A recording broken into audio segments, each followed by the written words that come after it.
Alright, we are back for part 2 of the final episode. We're going to jump right back into it right now.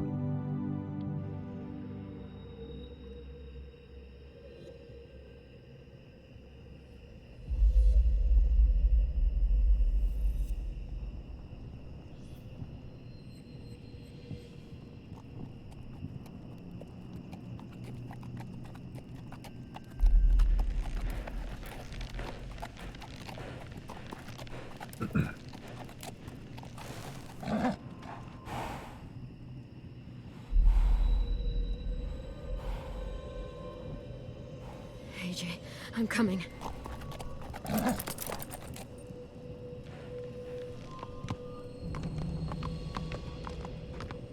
So, pending further information, I have to envision that this is about the ranch. It's something that we've heard. Doesn't look like much of a ranch, though.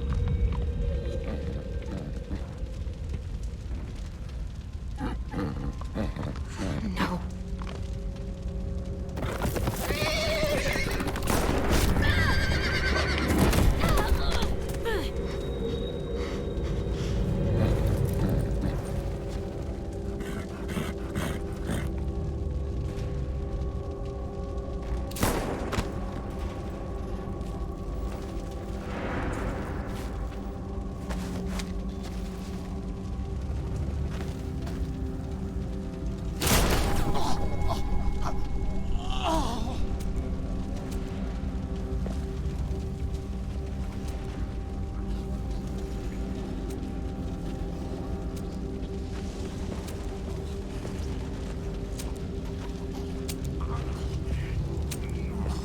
What? I'm looking for a boy. He's about 3 years old. His name's Alvin Jr.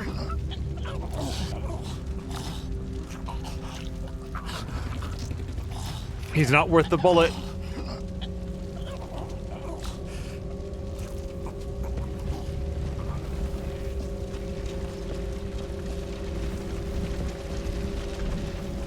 Please. Please. Please kill me. He is... Oh. Where are the children? It hurts. Oh my God, it hurts so bad. Kill me.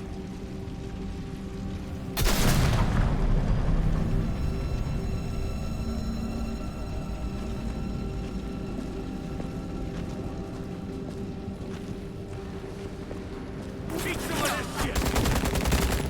Another one? Fuck you.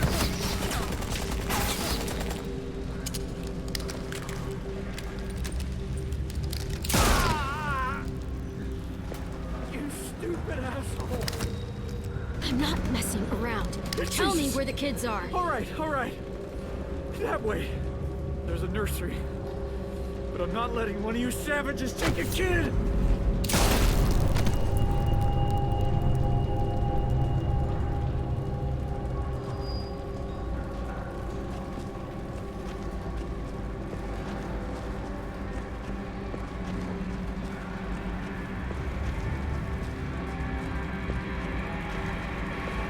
Is this weird, like, factory castle what Clementine was referring to as the ranch? Because it seems like it has to be based on the fallen horse, and... Yeah, can you... That seems like it's gonna draw a lot of attention. Okay. Okay.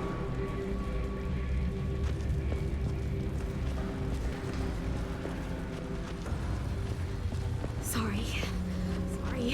So sorry. Don't worry. We're leaving soon. No!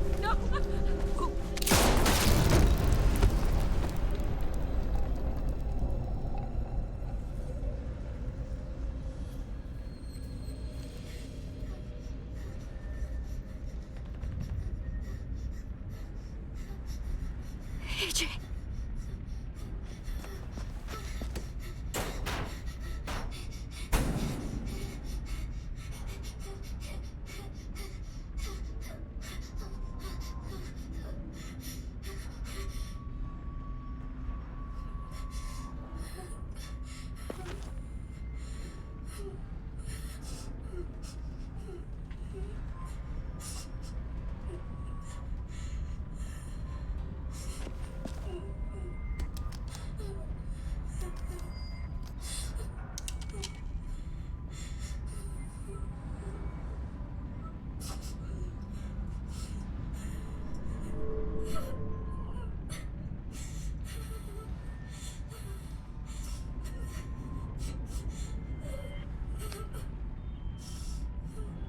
Oh, and so well, too.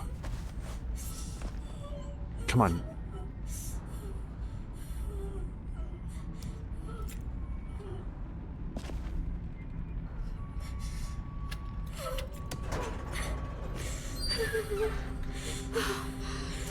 AJ.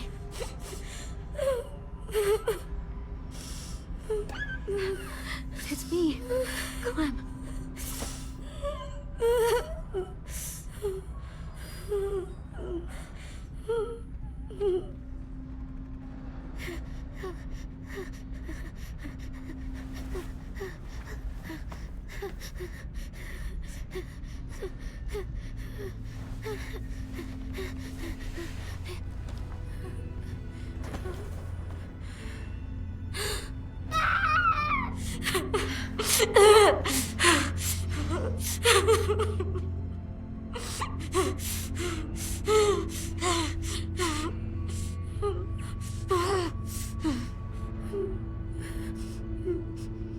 Let's get you out of here, okay?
Okay, now, where to?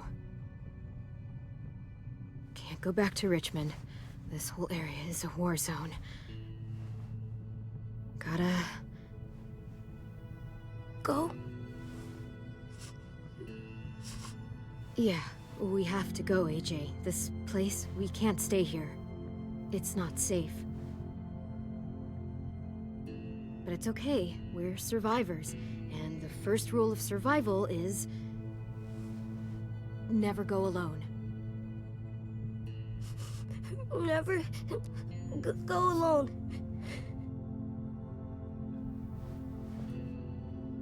Clem?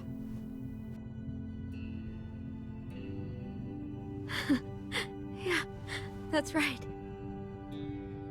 AJ?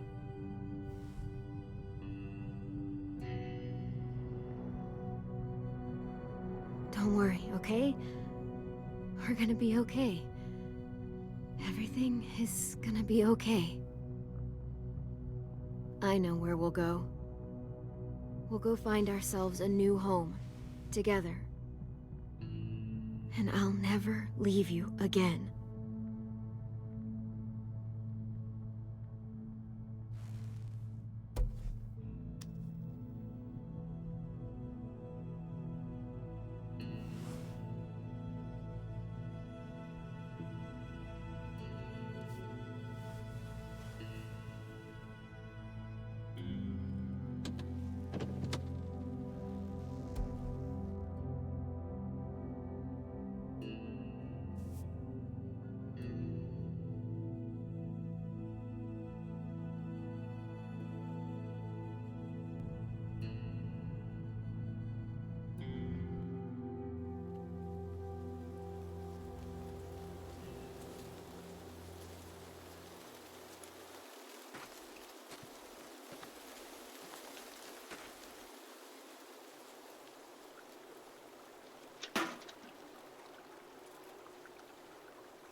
Gotcha.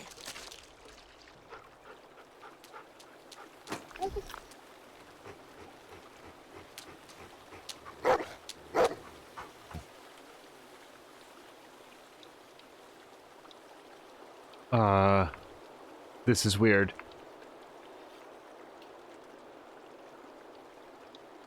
Who's a good girl? It's you, Rosie. Goodest girl in the world.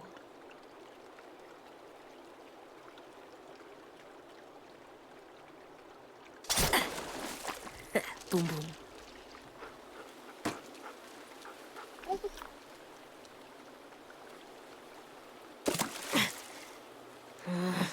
I give up.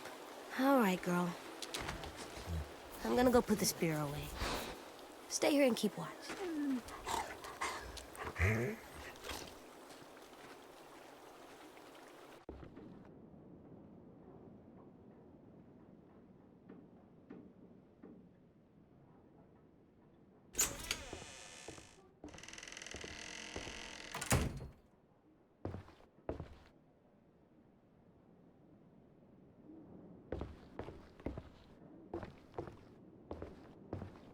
Looks like a bad place to sleep.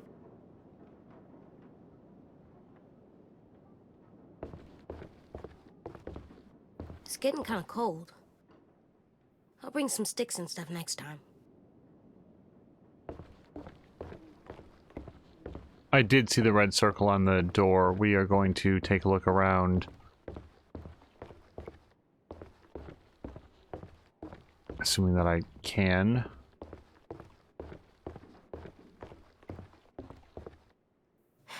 Nothing good.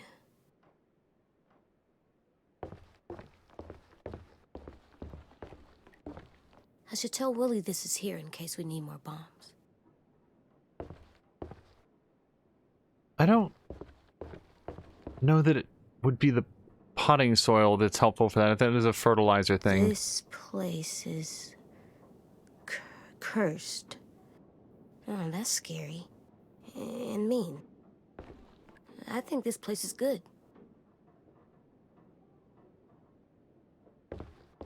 Beds are pretty good. Better than the ground.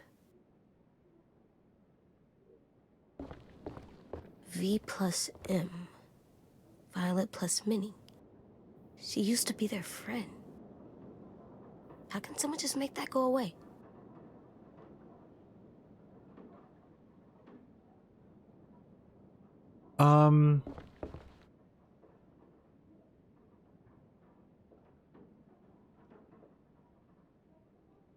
I wouldn't. I kind of feel like AJ would. But then again, we spent a lot of time teaching AJ to respect other people's property, and that doesn't belong to him, and I'd like to believe that he would not, destroy something that was meaningful to someone else.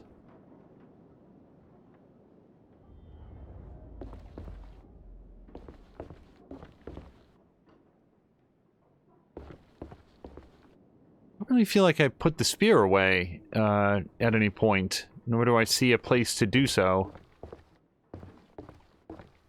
I gotta put the spear back. Put it back. Where? Okay.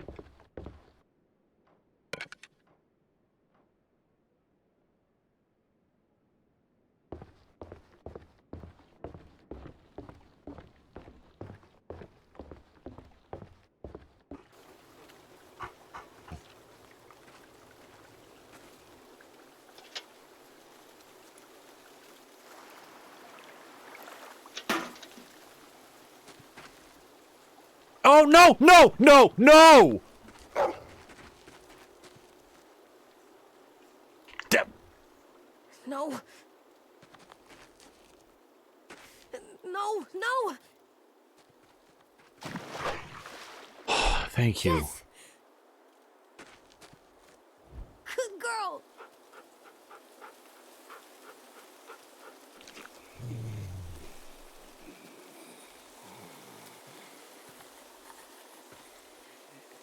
Oh, no.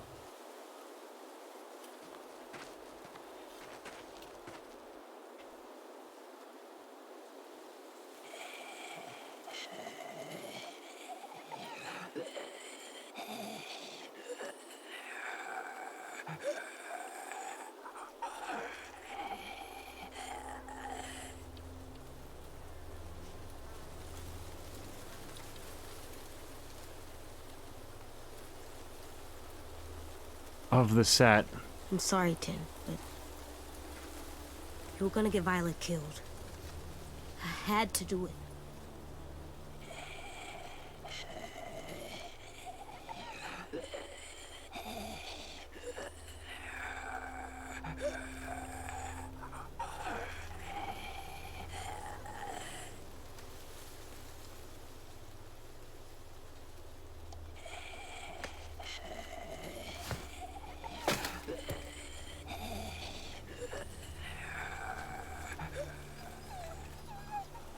I hear you, girl.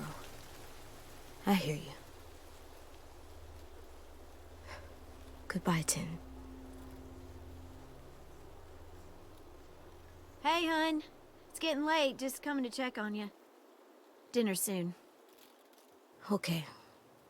I'm all done anyway. That's a good scratching spot. I think it is. Oh, wow. You found her hat. It found me. Okay, hun. I'm gonna go check on a sim over at the rabbit traps.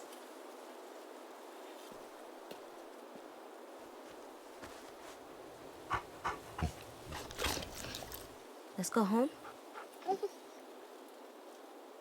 Let's go home.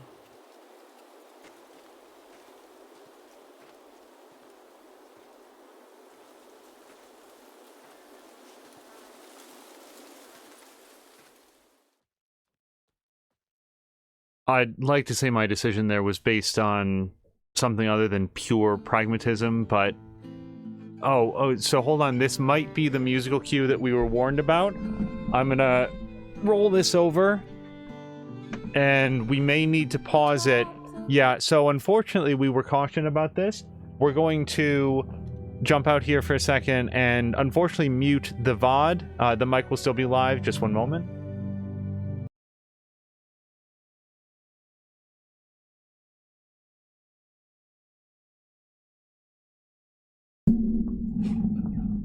Oh boy, now every microphone sound can just come through loud and clear. So we're going to watch this, and then there'll be another pause as we unmute it in... Yep, I got it. Hold on.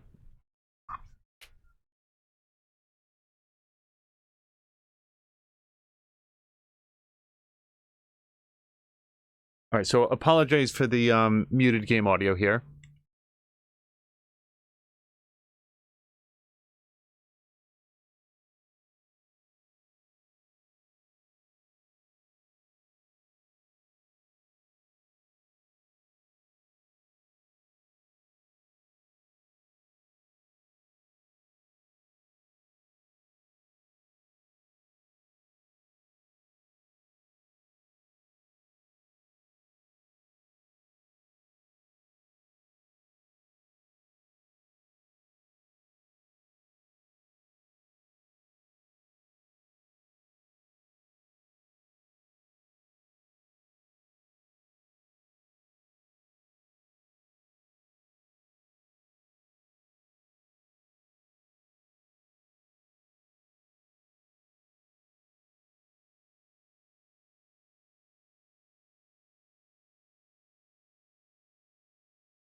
All right, the music just ended. For the record, there was no dialogue at all in that scene. There was a lovely, what I'd characterize as sort of being a country or folk song. I'm sure that would be available online. Just give us 1 second to get the audio back up, and we will proceed.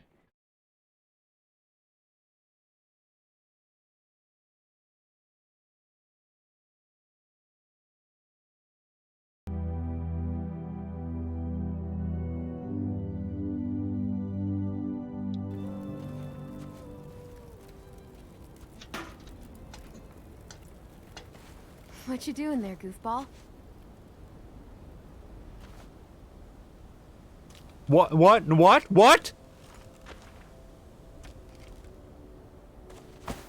Whoa. Easy there. You're out of bed. You're walking. And you had wood arm legs. Crutches. Crutches. I found your hat. It was in the creek down by the shack. I thought I wouldn't get it, but Rosie jumped right in and got it out of the water. It's all wet now.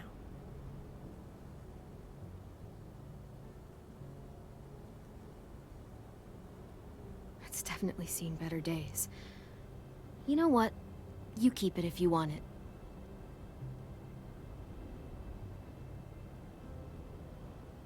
I'll put it in our room. I have a surprise for you, too. Come with me. I want to show you something.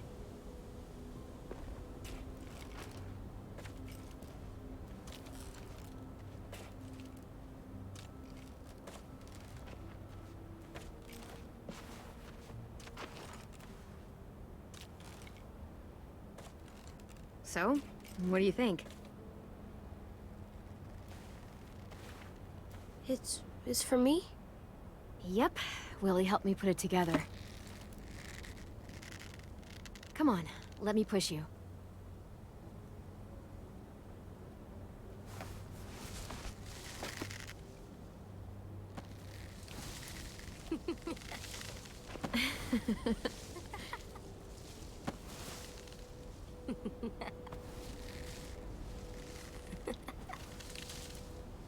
Did you ever get to swing when you were smaller?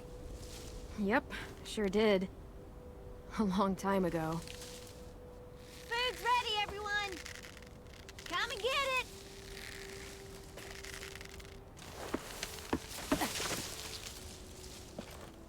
You're the best, Clem.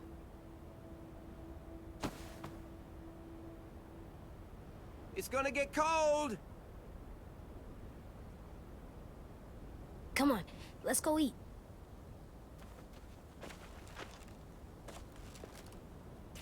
We're coming!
I don't...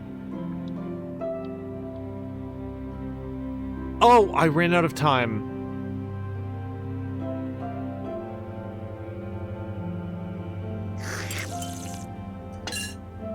Seconds, please. Already? You even taste that?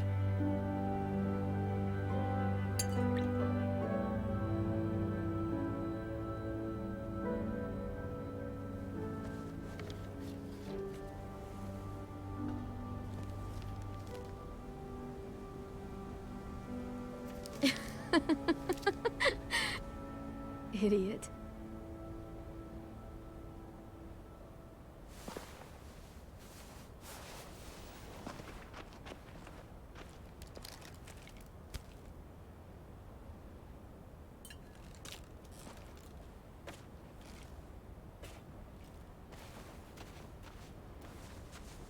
Yeah, that's the spot. A sim says he saw 10, 15 of them, a little bit past the old safe zone. I want you to go. You're the boss. We need to know who they are. Maybe even see if they're willing to trade. Just keep your distance until you can make a call. Who are? A group of survivors out beyond the old safe zone. Some kind of caravan. Are they bad people? How about you back me up, and we'll find that out together. Word on the street is you're a good running buddy. Best. Sending Violet's smart. She knows what she's doing. Back at you, kid. That's why I want you to come with. It'd make me feel a lot better if you went. This is the part where you tell me you'll be really, really careful.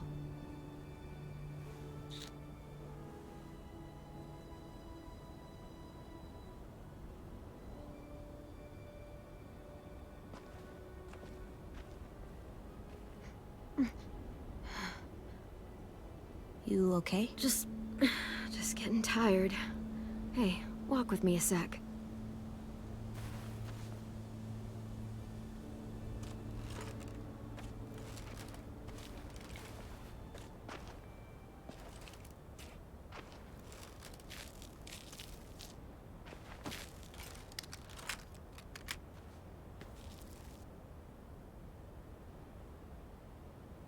Gotcha.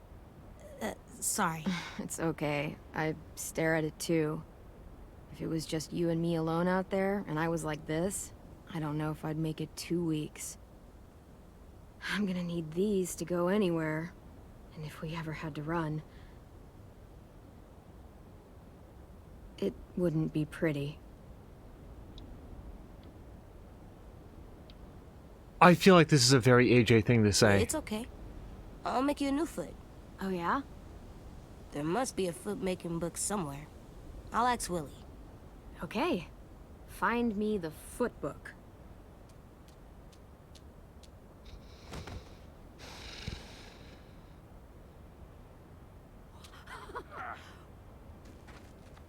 All this. It's worth it. All those times you would ask me if we'd find a home. All I could ever tell you was, we'll see. And your face would fall every single time. It's better than saying yes and lying to me. And that's what I told myself. But you want to know something I didn't tell you? I never had a plan. I never knew where we were going. I never knew anything. I just fought and fought and fought and hoped you didn't notice. Hoped we'd find something before you did. Did I do a good job?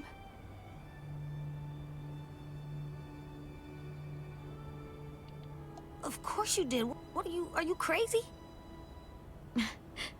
Maybe a little. A lot more than a little. When we were in the barn, you didn't listen to me. And if you had, I'd be dead. I was right to trust you, back in the cave. To make the hard calls, even when I couldn't. You'll have to be strong for the both of us. You made it so I can. So, thank you. For everything. You're welcome for everything.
Just a second.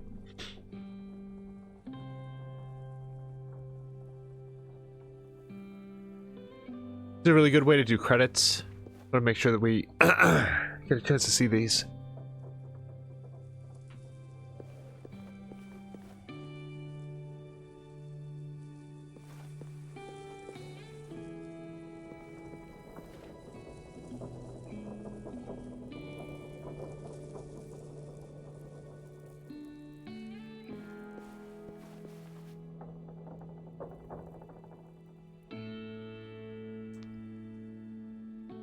It's interesting that they're not quite signatures. They're all done in sort of like a graffiti style.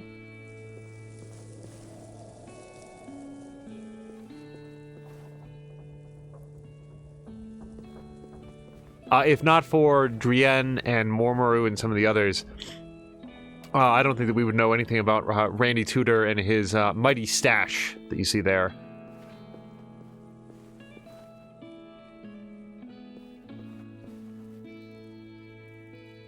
Concerned about getting too close to that door.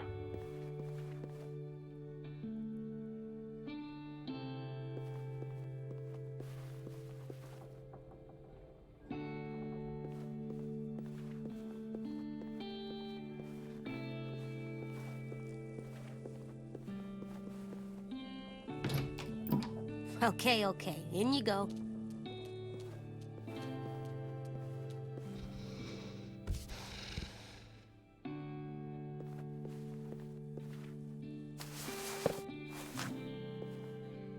I wonder who you used to be.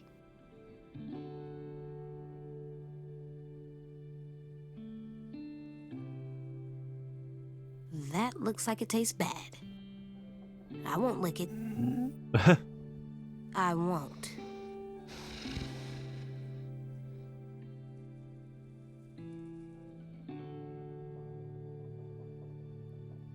Still scary.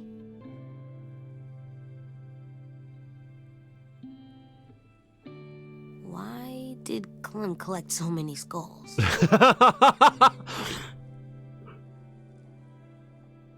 Between you and me, AJ, I was kind of wondering the same thing.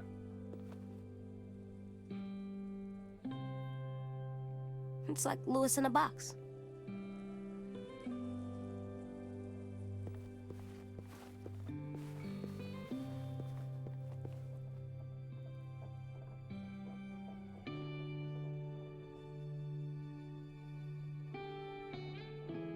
It's too bad he won't be able to draw another one. I hope you have extra crayons wherever you are, Tin.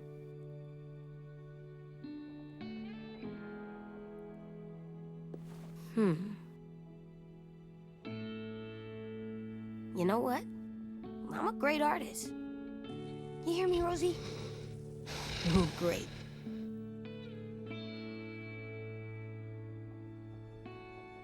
It's so cool looking. I wonder if it has magic powers.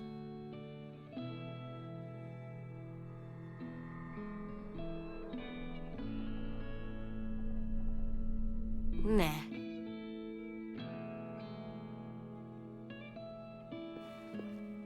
I got a serious Captain Spirit vibe from that moment there. Calypso. Oh, Calypso cauliflower. So I was wrong about the name. Hey there, Alvin Jr. You ready to rock?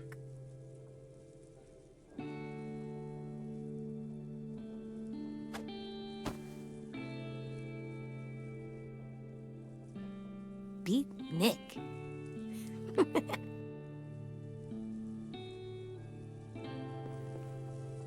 You're so cool, Disco Broccoli. Like, the coolest. Even if I could eat you, I wouldn't do it. You're too cool. At this point, I feel committed. Clem never explained what is disco.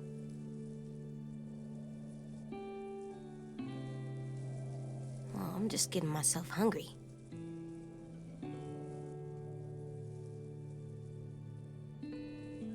Okay. I wonder if you're hungry. For bugs.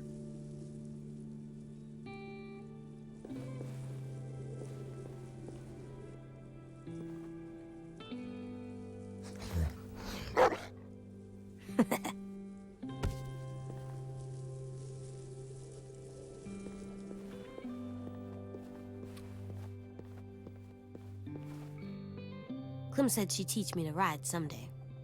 I gotta get bigger, fast.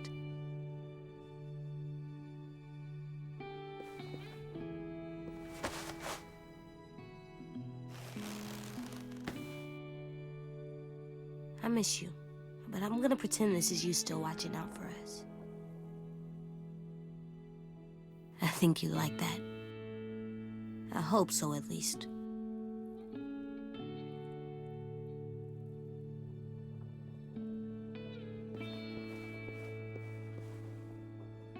As far as I know, that is everything to take a look at in here.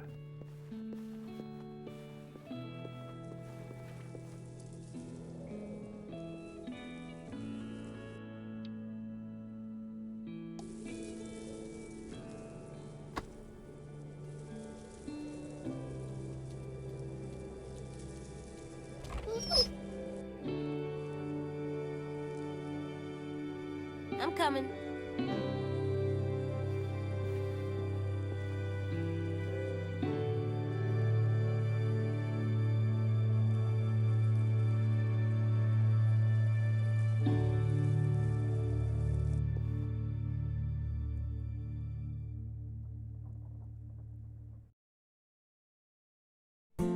So we're gonna have to dial down the volume here again. We'll try to do it. Okay, so good news. The microphone stand has fallen over, and that's gonna make this ever so much easier. Just 1 second here while we just dial down the volume, and then hopefully allow this to continue. And sure, if you want to try it, because I'll just hold it for now. So whoa, okay. No, I got it.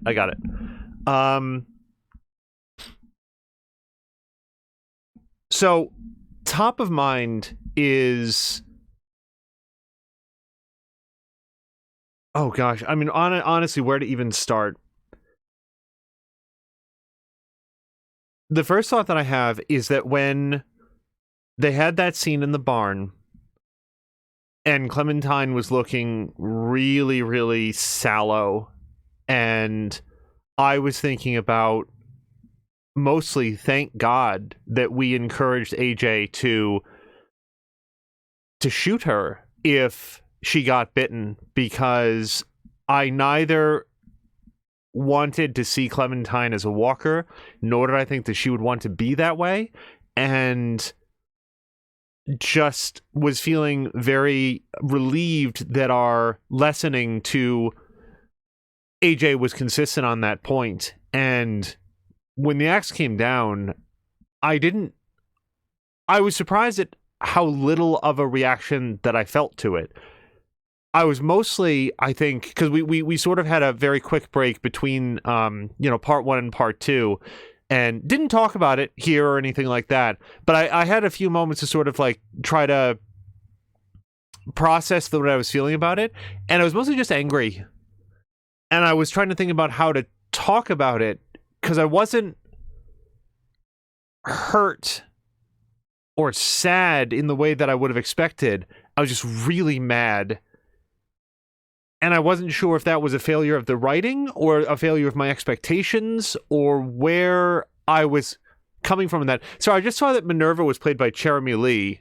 She's Cherami Lay. I actually had that corrected earlier. So, actually by watching an earlier video, regardless.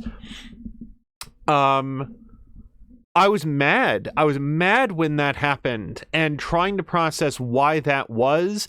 I felt, in kind of a not particularly explicable way, that everything had been pointless. And I don't know why. And then, as I think we were expected to do, when Clementine came out, after AJ got back to the school, it was absolutely overwhelming. It was like all of the grief that I thought that I should have been feeling when I thought that she had been killed was transformed. Like not only did I feel it all right then, and it just all became relief at the same time. I don't know that I've ever felt quite that before, and I have to assume that it is that it was very carefully intended by the writers. So good on them. We don't have face cam here, so you cannot see the burst of emotion that happened all at once right when that happened. Yeah, and that's sort of what I would say about that. Just this like coldness. I was very worried. Like, I wasn't sure how I was going to discuss the idea that Clementine had died. It wasn't that I felt like it was cheap or not earned. Like, I really didn't have language around it yet. And I was trying to think of, like, how on earth am I going to explain the fact that we just saw a character that we've known through now the majority of her life, her fictional life, and in real time for multiple years. If it's not clear, we're recording this in December 2020. I don't happen to know off the top of my head when, what was the date that we first played the first Walking Dead, but it's been over half a decade, I want to say. Probably by a significant amount. And when I thought that she was dead, it was just this cold absence of acceptance. Honestly, it felt like denial. I thought, like, when we talk about this at the end, I'm gonna have to say, honestly, I feel like I'm still in shock. I'm in denial about what happened. And then when she came out, like I said, it was a very, very powerful reveal. In other news, I'm not sure that I have a huge amount to say about the other things that happened. I mean, let's think it through a little bit. I am disappointed that Lily is still alive and kicking. I would have preferred that to not be true. Also, the great chef god Omar is in the credits, which is interesting because Omar is the chef for the people, and I think that was in the special thanks section. I'm looking at these, by the way, as they roll by. I don't know that I regret, after having a little bit of time to think about it. Okay, let's roll back a little bit to say one of my overwhelming takeaways from this is I feel pretty damn good about how AJ turned out. And I was very distressed when he made the call to shoot 10 to save Violet. And then, like, here's an element that I think is important about criticism. If you're going to criticize something, I think one of the most constructive ways to do that is to give specific ideas on how it could be better. And we do that here a lot on the stream. If there's something in a game or an event that I don't particularly think is well done, I'll usually try to specify exactly what I don't think works about it and maybe give an idea on what I think might. Because I feel like that might help clarify for others where I'm coming from. I have no notes for AJ. You heard me say, don't do that. No. And then what was the alternative? What's the other option that I would have wanted him to do? Not shoot? Because as near as I can tell, that would have been the death of 10 and Violet. Violet came out okay. So in the moment, I was very, very, like I said, I'd just be repeating myself. I can't think of any other better action that I would have liked to see him take. So in the balance, he turned out really well. And also disobeyed Clementine when she told him, you have to end it for me right now. And he didn't make that choice. And I am curious and not especially interested in having it clarified. If Clementine doesn't trust him in the cave, doesn't trust him to make the hard calls, does he follow her instructions and kill her in the barn? Because I feel, based on the information that we were given, that the decision to go that way was extremely meaningful to AJ. And I wasn't sure, man, at that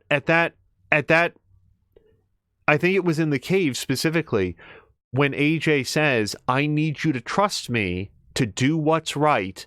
I can tell I'm ready to make these life and death decisions. I think I said, as far as I can tell, you're 1 for 2. Like, is he ready? He's very, very young in a world where youth and inexperience will get you killed very quickly. So I wasn't sure. And ultimately, at that moment, I chose what my first instinct had been.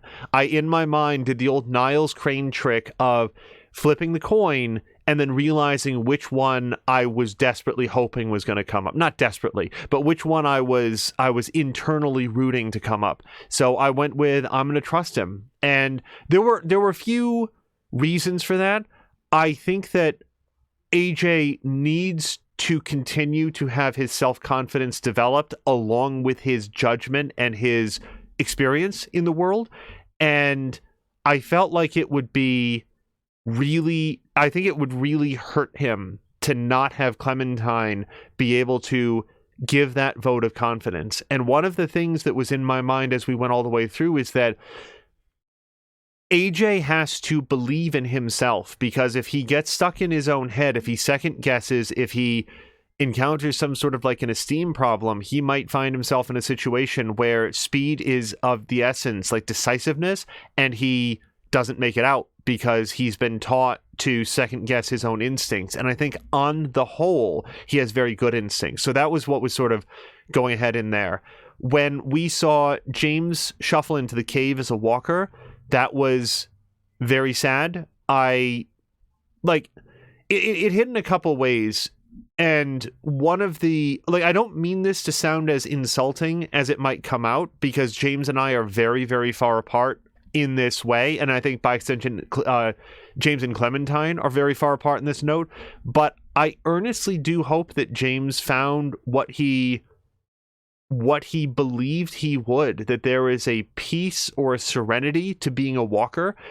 That was a case that he made in the previous episode, and it occurred to me in talking to Mia from twitch.tv/morethanamia after we had both played episode 3, a point that I had failed to make about the walkers and the way that they interact with the world is where human beings and animals eat to satiate a need, to nourish themselves and to remain alive. Walkers eat for no reason at all. They don't need the food. They do so out of base primal instinct. And to me, that's one of the many signs that there's whatever tiny flickers, whatever little neuron snaps of humanity might be left inside there, they are all overridden the moment the walker sees something it thinks it can eat. And that's the only governing trait that they have. And for that, they do not strike me as being... there's no peace to them at all, that they are just reflexively, ravenously hungry all of the time. And that just... So if I'm wrong, and if Clementine by extension is wrong, then I hope that James found the peace that he sought. And I don't mean that in a desultory way. It's that he arrived in a state that he had respect for, if not envy for. I don't think there was envy to it, but he perceived something deeper there, and I hope he found it, because if it's like I think it is torment beyond imagining, if there's any sort of backstory there. Also, I wasn't a big fan when AJ looked into James' eyes. And when I say I wasn't happy, I mean that it wasn't a writing flaw. It was just that due to his youth, I don't know that AJ came to the proper interpretation of things, at least for me personally. When he looked at James and he looked in his eyes and says, there's nothing there, there's nothing inside, there's nothing for us after we die. And it's that last point that he and I separate. I don't believe that there's anything left of James in that shell. Nothing meaningful, nothing that would qualify as as James anymore. What I do think is that like that in no way is to say that there's nothing for them afterwards. I don't know. I don't have any more information about what happens to us after death than anyone else who is currently still alive. So I wouldn't want to coach AJ to say, that's right, we're sacks of meat until we rot, and that's all that we are. It was one of the things that was important to me, and one of the things that made me concerned about 10 is when AJ or 10 or anybody else would discuss being a walker in the way that James would, frankly. And there at the end in the barn, at one point AJ said, I want to stay here with you until someone comes along and kills us. We can sit here together for a really long time, which is deeply sad and also not the way that I think it. I don't know that AJ and Clem would recognize each other. Now, there is one thing in this series of Walking Dead that that goes against what I think, and that is the fact that in season 1 of The Walking Dead, at the final, I think it was the final episode of that series as well, Clementine sees her parents, and her two parents are still together. And if you think about it, given the number of walkers that are milling around in the streets, it beggars belief that those two specific walkers would be staying together through random chance.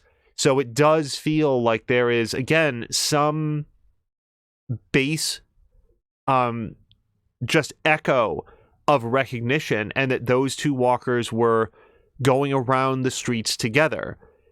The thing is, that would not in any way have stopped them from ripping Clementine to shreds if they had the opportunity. So I can look at really base elements of walker behavior and say, yeah, there might be some humanity left to them, but it's not a humanity that we recognize. It's not a humanity that I recognize, because ultimately they have only one mode of treating human beings, and that is by consuming them violently. So the idea of AJ and Clementine sitting in that barn together, slowly rotting away and waiting for the sound of something to draw them over, and then at some unknown future point to have somebody maybe seeking refuge in there go in and just thoughtlessly shank them in the head. No, AJ, you have to get out of here. And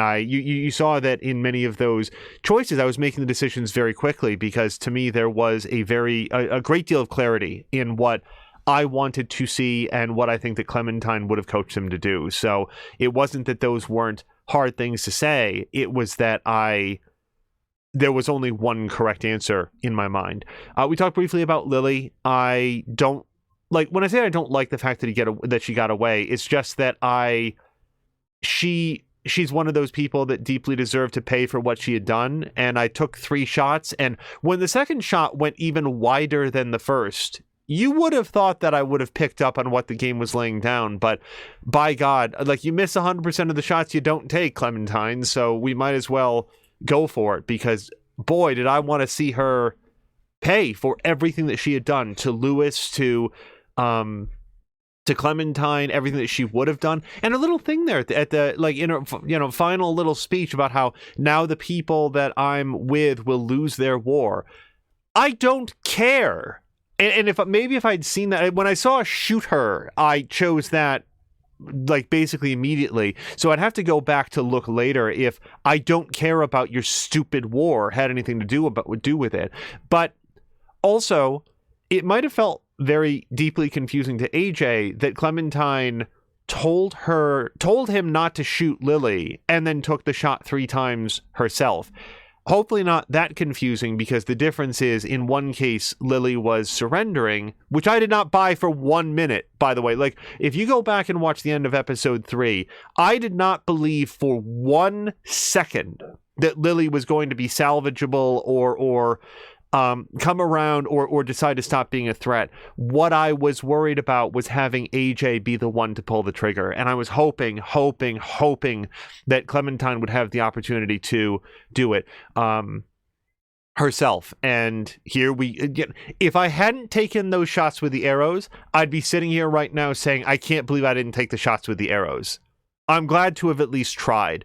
Also, we're skipping around here a little bit, but in a similar scene there at the end, when AJ is at the creek fishing, when 10 comes by, you might think, based on how Clementine treated the walkers in the train station, you might think, based on what I just said about Clem and AJ moldering away in that barn together, that I would have killed 10. And as I started to allude to there, that was not born out of any sense of mercy in that moment.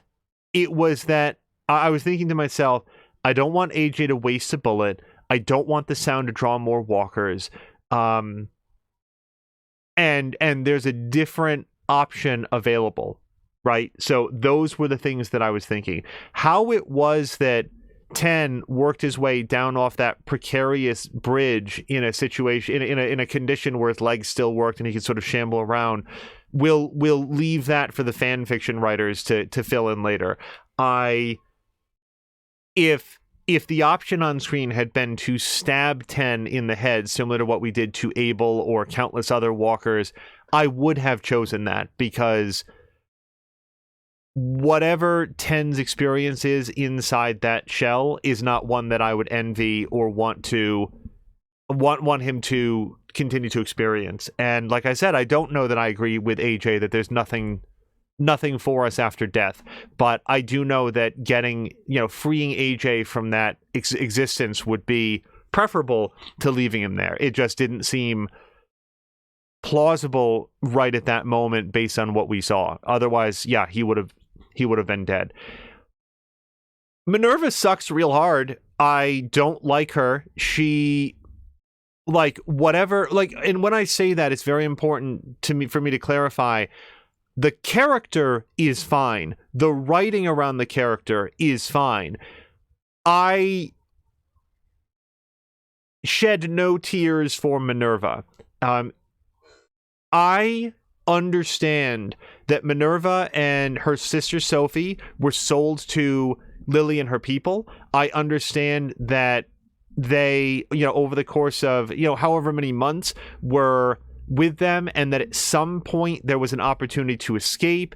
They were caught, and according to Lily, Minerva then made the decision to kill her own sister Sophie. Now, the specifics of this, as we saw in the previous episode, are left up to our imaginations, and my first impression the first thing that I thought based on Lily's presentation was, as I said, Sophie pitched an escape plan, Minerva went along to a certain point, and then voluntarily elected to kill her sister.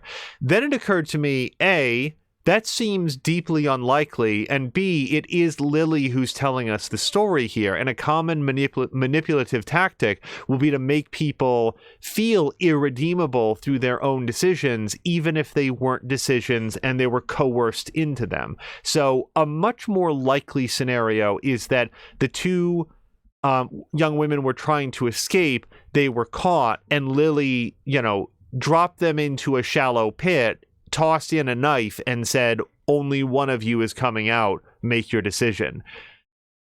We don't know exactly what happened, at least I don't have that information, so we don't know how it played out, but I still stand by what I said in the previous episode, that if Minerva is capable of killing her sister, at that point she would be capable of killing anyone if she felt like it was important to her own survival.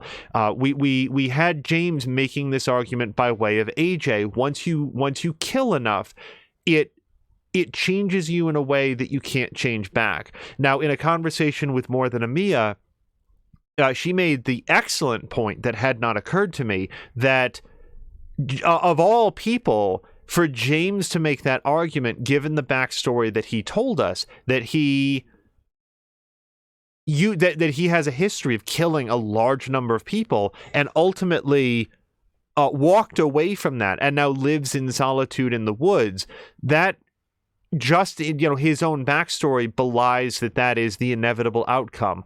Also, it really didn't process with me previously, but Clementine herself has had to kill people. Our Clementine killed Lee and killed Kenny, shot Kenny in the back in order to stop him from hurting Jane, because he seemed so, I don't know that unhinged is quite the right word for it, but he was so unstable at a minimum there that was so Clementine has her own, because we can't necessarily rehash every decision in every episode, but Clementine herself has a history of killing people, including a dude in season 3 by accident because they were having an argument about defective bullets. Clementine, of all people, would not subscribe to the idea that killing people makes irrevocably makes you an unsalvageable person. And I like I said, having AJ not kill Lily there was mostly the fact that James successfully got into my head. That's where that came from. I don't know that Clementine would have subscribed to that and believed him. It's just that Mia had some really good and interesting thoughts on that. So I wanted to call that out. When it comes to Minerva, though, Minerva didn't kill some random person. She killed her own sister. And to me, once that's the trigger that's been pulled, who wouldn't she kill? Not necessarily for just, oh, this is slightly convenient, but if she deemed it necessary or important, she would kill, in my thoughts, anybody after that. So the fact that she turned on Clementine, I'll say this of Minerva. In episode 3, it was episode 3, I think, when they encounter Minerva in the woods and Minerva doesn't turn them in. That was very meaningful to me. However, when Minerva then clubs Clementine in the back of the head and helps the other raiders lock up all the other kids in the jail cells, that was when I was like, that, as far as I could tell, wasn't necessary. Was Dorian coming down the hallway and Minerva decided to act to save her own skin? Maybe, but that just goes to my point, which is Minerva will now act to save her own skin at the expense of literally anyone, because there's no one left, as we saw in this episode, including Tennessee, that she cares about enough to preserve their life. So, yeah, when she was getting real roughed up by the walkers, I was just enthusiastic to see her stop twitching. I like, and then she shows up on the bridge, and it wasn't that I Lily and Minerva exist in very separate places for me in terms of their where they exist on the spectrum of morality, but nonetheless, I was eager for her to be dead. Now, there was an exchange with Ten. I think it was there in the cave where, yes, it was, where Tennessee asked, "Did you see my sister? Did you see Minerva?" And the two options were lie to him or tell him the truth. And that was another case where I made that decision very quickly because I was immediately confident of what I would do and what I think that Clementine would do based on the young woman that we've come to know for all these years. She would tell Tennessee the truth. And thank God she did, because imagine getting to the bridge there if Minerva shows up and Tennessee realizes that Clementine lied to him about that. Would the scene have played out differently and he rushes over to her more quickly and things don't go down quite the same way? I kind of doubt it, but I felt really vindicated in the decision to tell Ten the truth. First of all, it was absolutely the right thing to do. He needed to know what had happened to his sister. It was the right thing to do for his own safety, because if he believes that his sister is still out there and still alive, he would never not want to go out looking for her, and that would put her at a lot of risk. That was something that was running for Clementine in season 1, where she kept like she wanted to go to where she knew her parents were, because God, what if they are still alive? And as Lee, I felt extremely confident that they were not going to be, but what if? What if they still are? So for Tennessee, it was important to have that knowledge, and there was simply no advantage to lying to him. Being dishonest with somebody isn't like a clean pros and cons to it. It's just, for the record, I couldn't think of any possible reason not to let him know exactly what Clementine had seen, even if we skip the gory details, to let him know what the situation was. So that was clear cut for me as well. And yeah, for everything else, on the whole, I felt pretty damn good about where AJ ended up, because he was always a very sober child, but we saw him make some decisions in the heat of the moment and grapple with fear and anger the way that I think that all kids have to at some point. And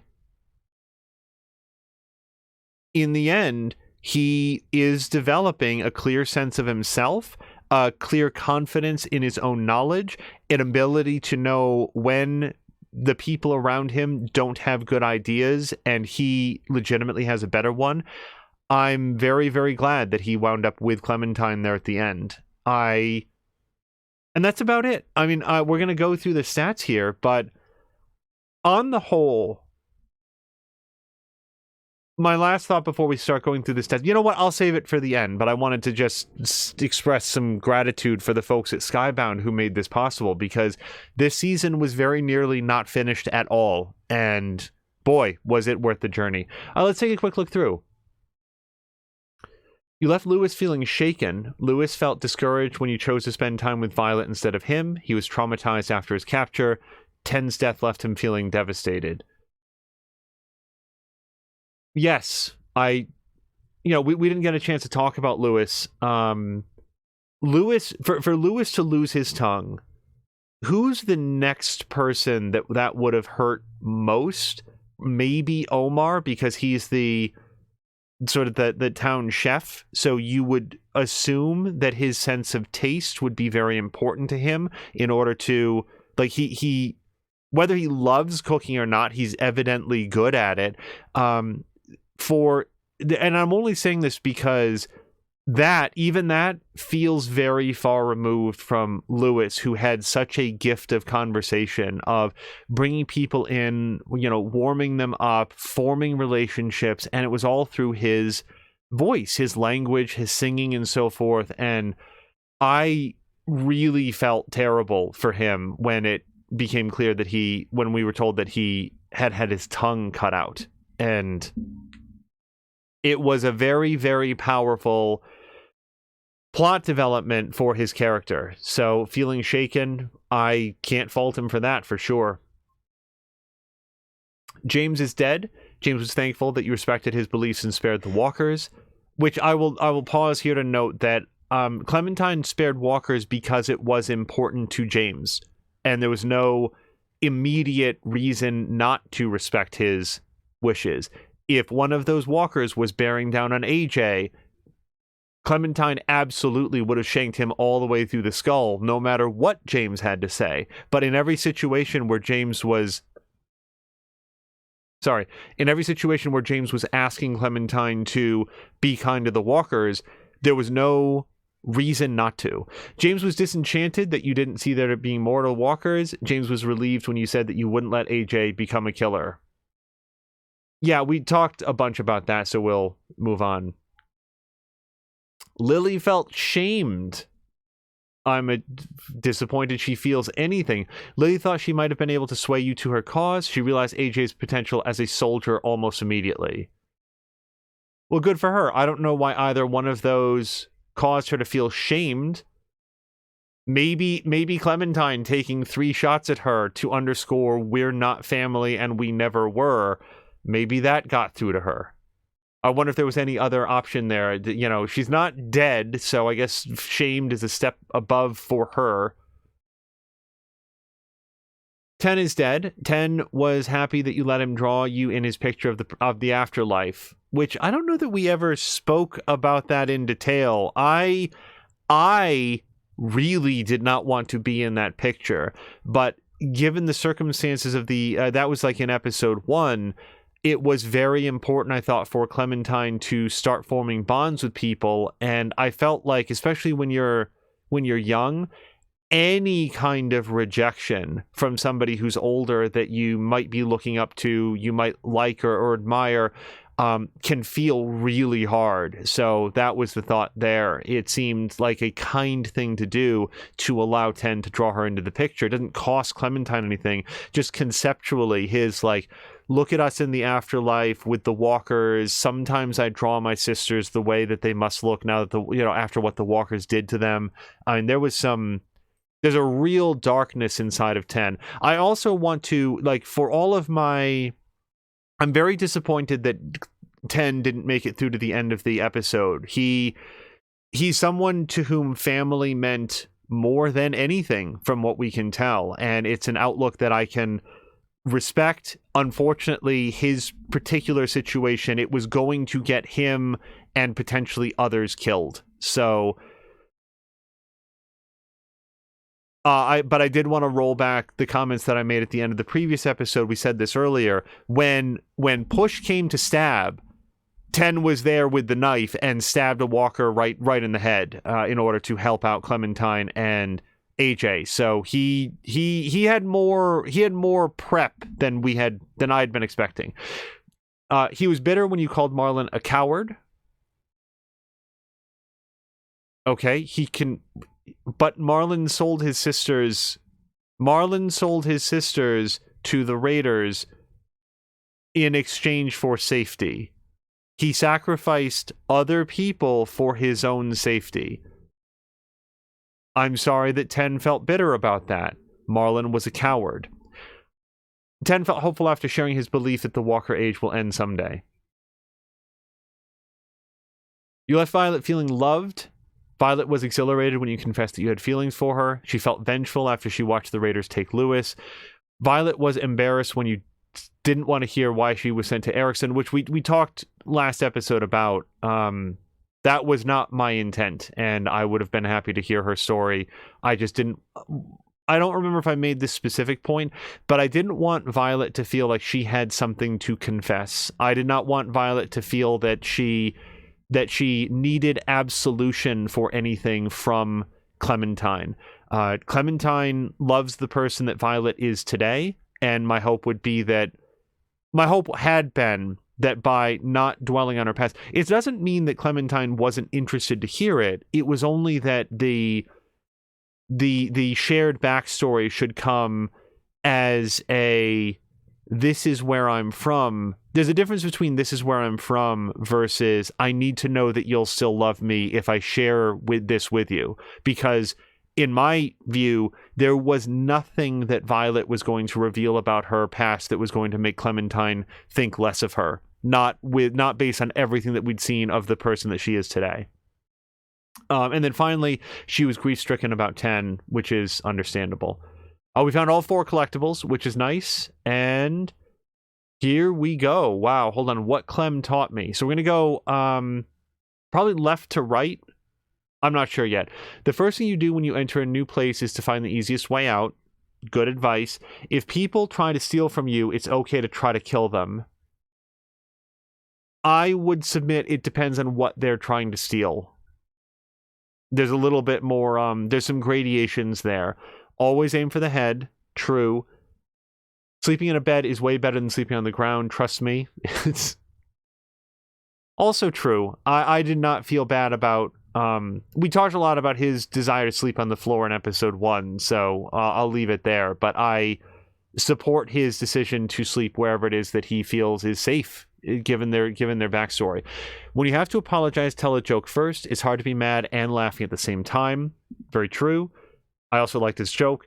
I was wrong to kill Marlon because he wasn't a threat when I shot him. That is correct. I'm glad that was in there. Eat real slow or you might accidentally burp or fart real bad or choke. Yes. If you have to atone to something, it's hard, but people will forgive you. Well, hopefully they will. but the atonement has to be legitimate, it has to be sincere, and you have to be prepared for the idea that they won't forgive you, right? Like, if you do something wrong, you own up to it, not because you then deserve forgiveness, but because you feel bad that you did something wrong.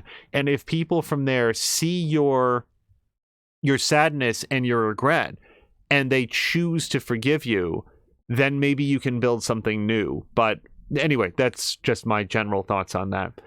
It's not nice to take other people's stuff. Big thumbs up on that, because as we talked about a little bit ago, what specifically happened that we were thinking about that? Oh, scratching out the heart on the wall. Yeah, I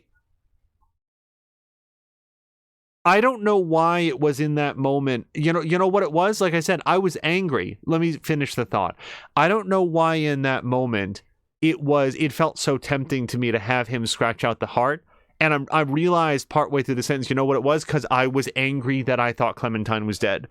Like I said, there was this cold, deep anger there. And yeah, I almost had AJ do something pointless and vengeful and destructive for no reason other than the fact that I was mad. So when AJ would talk about being mad, I get him. I get him where he is. I understand him.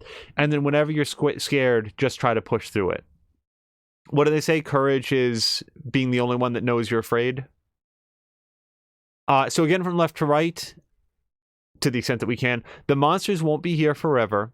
Firefighters have to make hard calls. Boy, that was I'm amazed the firefighter thing took off the way that it did, because looking at the options, I was like, I don't know what to say to him. I don't know what to say to him here. Firefighters are cool. I don't know that he knows what they are, but we'll go with that. Sometimes you have to show mercy to the bad people. Okay, I'm glad that he learned that. And the hard calls are always unfair. Oh, I'm sorry. So we should have read, firefighters have to make the hard calls, and the hard calls are always unfair. So I guess we should have been doing top to bottom. In any event, doctors can help with your trauma, but I think they're all dead. There's no such thing as a monster self. I don't know that we heard him say monster self, but if that means that there's no such thing as my best interpretation is that there's no such thing as a personality inside your walker. And yeah, that is, as we've talked about, I think what Clem intended to teach him. If someone asks you to do something if someone asks to tell you something real bad they did a long time ago, say no thanks. Well,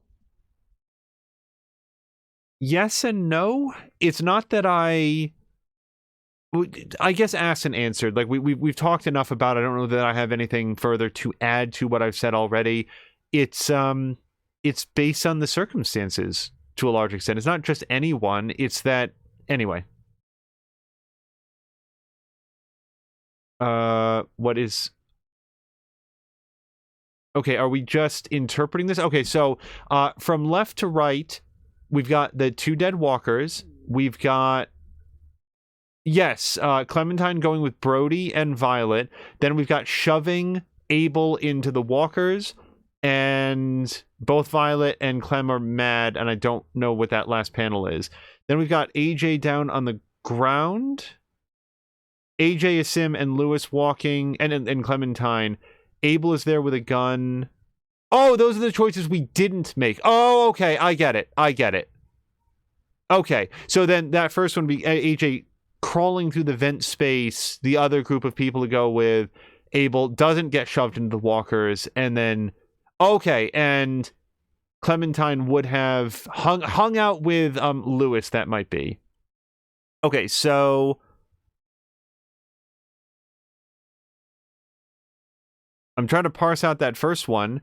AJ shot Marlon, I think, or does he feel bad about it? I'm not sure what that first panel is. Clementine and Ruby buried the nurse.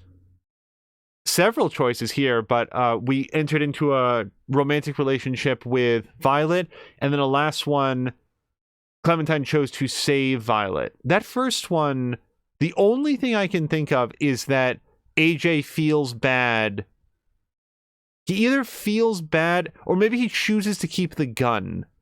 Because at one point, Lewis wanted to take the gun. And you heard me respond there, and I don't remember if we talked about it very much, but if we're teaching AJ to respect other people's property, then by God, Lewis is going to respect AJ's property, and he's not taking that gun, especially when he's kicking us out of Erickson.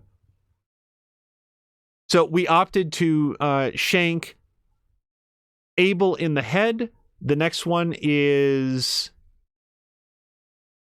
presumably that we didn't see a lot of deeper morality or humanity to the walkers, because it shows Clementine punching blood out of a walker's face, which I take it is the more heartless decision, I guess, is how I would interpret the image, if not the actual intent. Then we have AJ attacking Dorian. I believe that was her name, with the other end being a meat cleaver. And then AJ not shooting Lily and James ending up dead, which I again want to underscore.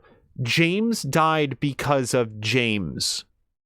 Lily was the one that killed him, but he did not die because AJ chose not to kill Lily.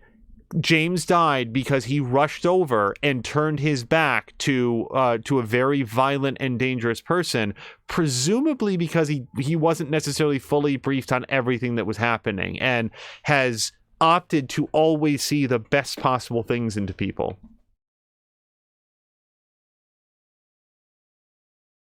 I have absolutely no idea what that first panel means. AJ looking at Clem or Clem looking at AJ. I don't know. And then in the middle there, we've got, oh, look, there were some possibilities there. It looks like in one of them, if I was to parse, the second column there, Violet gets killed, 10 gets killed, which is what we chose, or... Oh, that must be Lewis. Oh, really? So Lewis could have gotten killed there. So... to the extent that we can call anything a spoiler now that we've played through the entire series, it looks like somebody was going to die there, and the options were Violet, Lewis, or 10.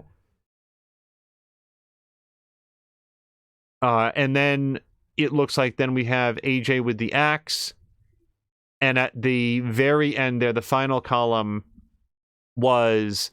It looks to me, based on that third column, that he always removes Clementine's leg. I don't know for sure, but that's, given the fact that there's no other options shown there, I don't know.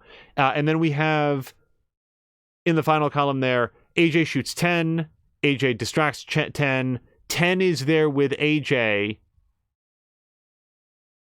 Based on how they're positioned, 10 is there and friends with AJ, 10 is there and rejected to be friends by AJ. I wonder what circumstances could have led to that.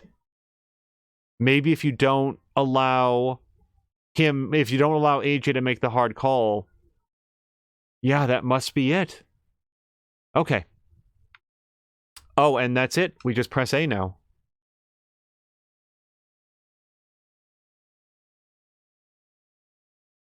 The volume in OBS is still dialed all the way down, but there's nothing here to hear on the title screen anyway. That's it. That is the entirety of Telltale's The Walking Dead. If anyone was ever interested to see our playthrough of Season 3, that is up in its entirety in a collection here on Twitch TV, or if maybe someday in the future you're watching this on YouTube, it would be its own playlist, I'm sure. The first 2 seasons are not available, and they're not I don't expect going to be available, because every narrative game that we've ever played, at least from me, I've only ever played once, just the one time. And it's been important to me to have a clear memory of, this is my canonical playthrough, these are the choices that I made based on the information presented to me at the time and what I thought was best, and then I went forward with that and I lived with the consequences of those actions. So unfortunately, I don't think that we'll ever be able to add seasons 1 and 2 to the playlist, but on the whole, if you're ever curious, I did a relatively thorough talk through of how I felt about seasons 1 and 2 during our episode 0 stream for season 3. So if you go back to A New Frontier and look for episode 0, it's in there, and I talk a lot about my memories of seasons 1 and 2. On the whole, I feel like this was Telltale, of all the series that they did, this and probably Batman were the team firing on all cylinders. It was them, I think, at their best. And that's no shade directed towards Minecraft story mode or the Borderlands game. I mean, I like those a great deal. But the continuity of characters and decision making from one season to the next was very, very potent for me in these games. And we were talking about it, and I don't know that I would say that I enjoyed season 4 of The Walking Dead. It is very, very good, and I'm very glad that I played it. But this game was stressful. It was deeply sad at points. It would be, you don't enjoy watching a movie about horrific real-world events, even if it's very good and you're glad that you saw it and might even watch it again someday. It is by design there to make you not feel good about it. And that's kind of how I feel about The Walking Dead. It reminds me of all things of my reaction to the Resident Evil 2 remake, which was very, very good. And I don't know that I ever had fun with the game. It's not a fun game. It is a very, very well-crafted survival horror game that absolutely put me on edge. This game put me on edge in a different way. One of the things that we talked about is like just that scene with Clementine and Violet walking through the woods. I talked about it at the time.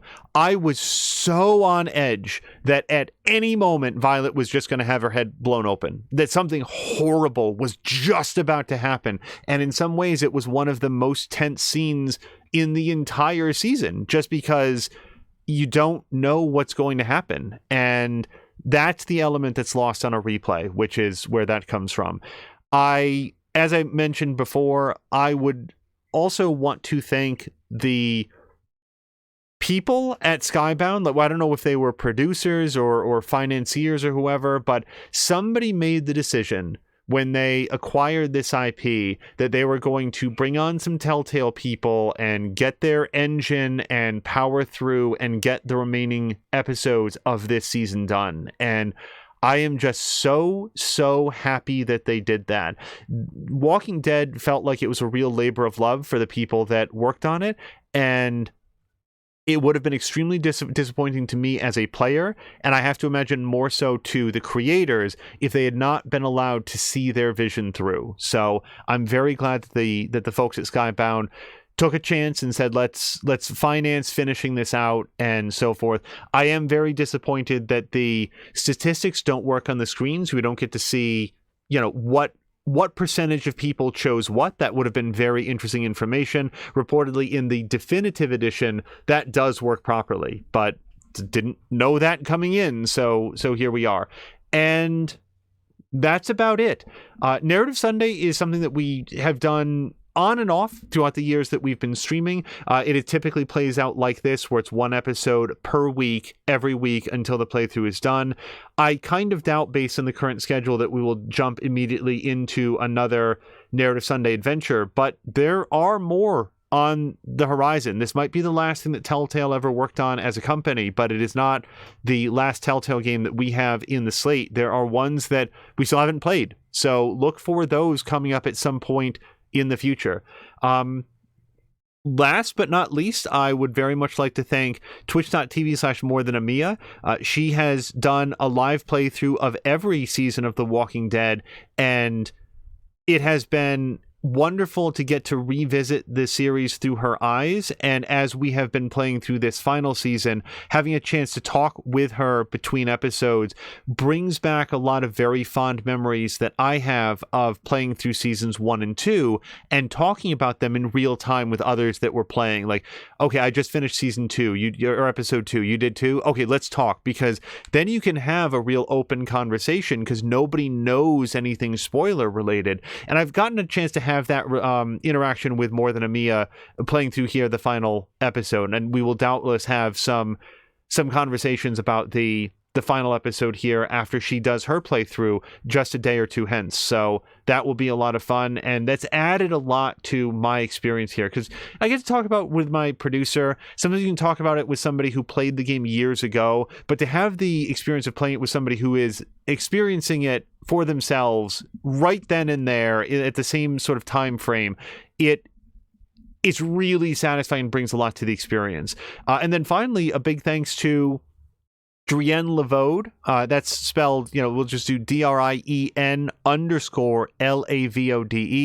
and some of their community, like Mormaru and some of the others who know these games very well and were kind enough to reach out to say, hey, you need to know that there's going to be a musical interlude here in the final episode, and you need to have that muted, or else it's going to really disrupt the VOD playback later. And so we have them directly to thank for the fact that if everything went according to plan, you guys heard a bunch of silence during a solemn walk that AJ had through the woods and sort of seeing all of the kids back at the, re-entering the school. But what you didn't miss was my reaction to seeing Clementine, that she was still alive, because like I said, that was a big damn moment. And even though we had the heads up to mute the thing, I had no idea what anything else was going to happen. So it was advanced information offered in the best possible spirit, and I think that it made a huge difference in how well this VOD is going to come out. And that's it. That's all the summation I have, and that's all the Walking Dead that there is to play. So we will see you again in the future for some of our awesome collections and some other narrative Sunday adventures at some point in the future. That's it. Thank you so much, and I hope you guys have a great day.